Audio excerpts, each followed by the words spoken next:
aqui a gente entra no procedimento cirúrgico em si, né? Primeiramente de tudo, a gente tem que manter uma cadeia asséptica, assim como eu passei na outra aula de princípios, né? A gente tem que seguir essa cadeia, o vestimento correto na hora do capote, materiais autoclavados, luvas estéreis, tudo estéril e não quebrando a cadeia, né? Aqui, pessoal, a gente tem duas imagens que foram disponibilizadas pelo Dr. Henrique, né? Duas imagens bacanas que é na hora da anestesia, né? São duas anestesias infiltrativas, são complementares ao bloqueio do nervo alveolar inferior que ele deu lá no ramo, né? Onde para a gente dar um conforto maior para o paciente realmente, né? Um paciente ansioso, se ele sentiu a dor, vai começar uma salivação ali intensa, um sangramento intenso, ele vai ficar nervoso, vai atrapalhar o tempo e a qualidade da minha cirurgia. Então, o conhecimento de anestesia, que eu vou me aprofundar em outra aula com vocês, é altamente importante, né? O bloqueio do ramo ali, onde eu consigo ofertar um conforto maior para o paciente durante a nossa cirurgia, certo?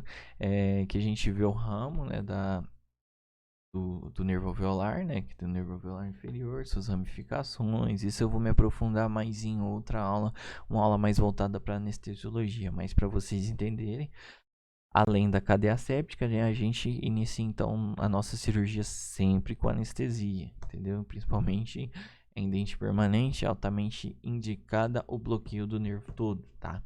Daí a gente parte para a diérese, né, que a gente divide em duas partes, seria a incisão e a divulsão, né?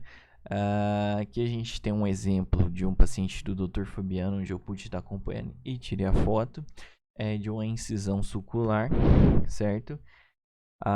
Outra foto muito boa ali na sequência, que é a divulsão, né, com afastador, seria o afastamento da gengiva ali para a gente ter um acesso. Esse aqui é o acesso, né, o retalho concluído, né? Então é muito importante eu saber onde é que eu estou trabalhando e vai proporcionar a oportunidade da gente estar colocando o forceps ali mais apical, vocês vão entender mais para frente um pouquinho, tá? Continuando nas incisões, os princípios, né? Devo ter uma lâmina afiada de tamanho adequado, movimento firme e contínuo, bisturi perpendicular à superfície epitelial, né? São coisas que eu passei na aula passada e vocês podem estar verificando. E, novamente, as estruturas nobres, onde a nossa cavidade oral é cheia das estruturas nobres. Utilizamos o cabo de bisturi número 3. Não descartável o cabo, mas o bisturi é sim descartável, né? E lembrando também da nossa aula anterior, é descartável a lâmina de bisturi. Então descarte essa lâmina de bisturi, pelo amor de Deus. E temos também a divulsão, mais uma imagem proporcionada pelo Dr. Henrique, né? Onde a gente fez ali um acesso na lingual e ele divulsionou para ter acesso a um premolar extranumerário, tá bom?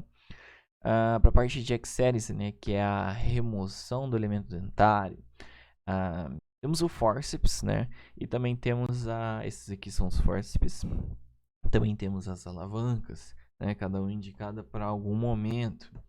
Aqui a gente tem as indicações, os forceps mais utilizados na odontologia, forceps para dentes superiores, forceps 150, incisivos.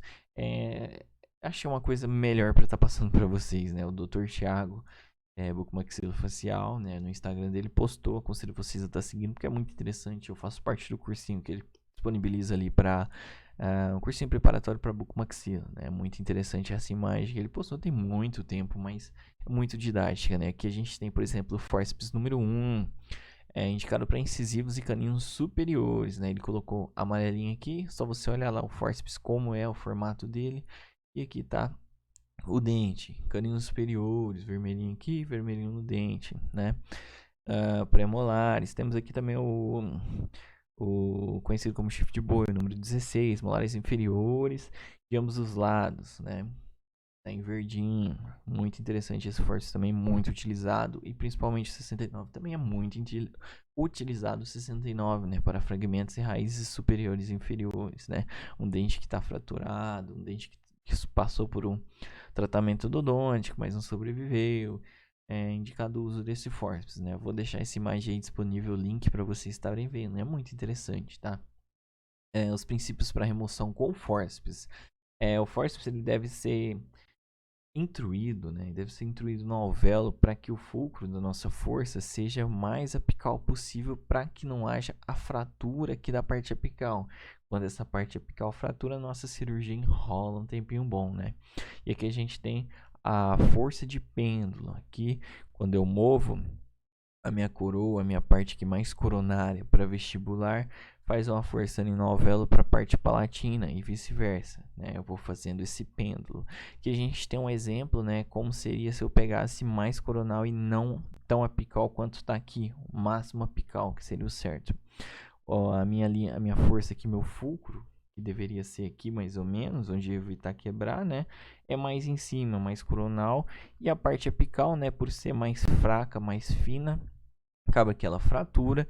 E esse rapaz aqui tá enrolado, porque vai demorar um pouquinho a sua cirurgia, tanto ele quanto o paciente. Então é interessante o cirurgião dentista ter acesso a esse conteúdo, sim, né? Quando a gente intrui, tem uma expansão da tábua óssea vestibular, tábua óssea lingual. Intrui também aqui, ajuda na luxação, ajuda no rompimento dos ligamentos periodontais, certo? E para rexeres em si, para remoção, né, para dentes unirradiculares, é indicada a rotação, né, onde vai seguir rompendo ali os ligamentos periodontais, e a extrusão do alvéolo, né?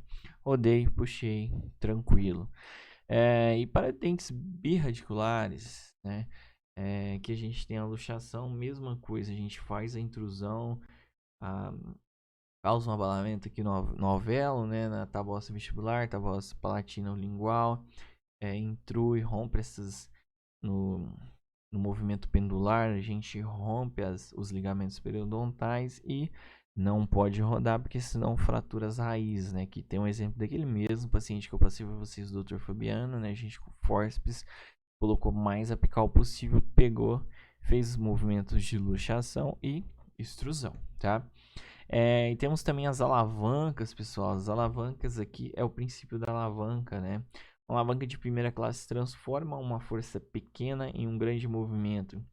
A alavanca é o favoritismo da técnica, altamente técnica. Não precisa de muita força, você tem que saber usar. Você sabendo usar a alavanca, você muito difícil vai ter que utilizar a força em si, né? Você tendo um apoio adequado, por exemplo, aquele apoio no osso, e souber utilizar essa alavanca da maneira certa, você vai longe, né? Aqui o cirurgião dentista, com a broquinha mesmo, fez um apoio, apoiou aqui na tábua óssea vestibular e fez o movimento de alavanca, subiu o dente, né? Retirou o dente do alvéolo, rompeu fibras e tudo mais. E a gente tem o princípio de cunha, né? Onde dois corpos não ocupam o mesmo local, a alavanca reta vai empurrando e quando for entrando no alvéolo, o dente, a raizinha, ela vai subindo, né? E essa aqui é a famosa bandeirinha. A gente faz um apoio e roda ela. Ela tem um apoio muito bacana, vai transmitir essa força de subir para a raizinha aqui do nosso molar. E também partimos então, claro, depois da hemostasia, né, dependendo do caso, partimos para a síntese, que também não deixa de ser uma hemostasia, né? A síntese, ela mantém o retalho na posição e aproxima ambas as bordas. Aqui a gente tem um exemplo, são pontos simples, né? Tá aproximando as bordas. Para uma cicatrização melhor, o paciente fica geralmente 7 dias com o ponto, depois volta lá na clínica para a gente estar retirando imagens do Dr. Henrique, né? São vários tipos de síntese, pretendo fazer uma aula mais para frente, citando e ensinando como a gente pode estar fazendo essas sínteses, né? E a gente tem um exemplo, né, de como é feito um pontinho simples.